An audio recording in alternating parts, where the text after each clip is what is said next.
Hey all out there again, and welcome to another Unscripted Flicks Picks review, and this of course is my second of today, which is for the movie Dark Shadows. And I'm just gonna say it right off the bat, this movie sucked.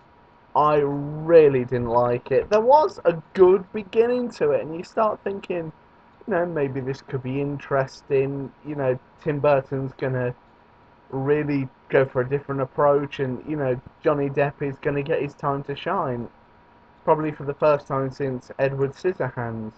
But sadly, once the opening's done, that's it. It goes into your typical Tim Burton movie, and there's one big problem, and that's the fact that it's all talking. There's not a lot else, unfortunately, and the rest of the scenes are just filler, which is a real shame to see, because I will admit I was looking forward to seeing this movie. Some of the casting's great, it's got that going for it, but I'm not going to spoil too much, but there's a plot line near the end that really comes out of nowhere where you're like, huh? So, sadly I was just really disappointed by this movie. There was a couple of moments where it did leave you going, how the hell can this happen? But, sadly, Tim Burton has really messed up with this one, which was a real shame, considering that, he gave us Batman.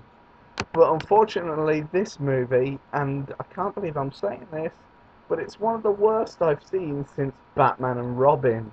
And that's really saying something, considering it was Joel Schumacher who directed that piece of rubbish. But, you know, it would be nice to see Tim Burton start to change his style. I know he has a certain style and everything, but you know, it would be nice to see a slight change and see him go for a different direction this time. But as a final verdict on Dark Shadows, I'm going to give it a 3 out of 10. So I shall see you guys on the next one, and be sure to like, favourite and subscribe, and also comment below and let me know what your favourite Tim Burton movie is. See you on the next one.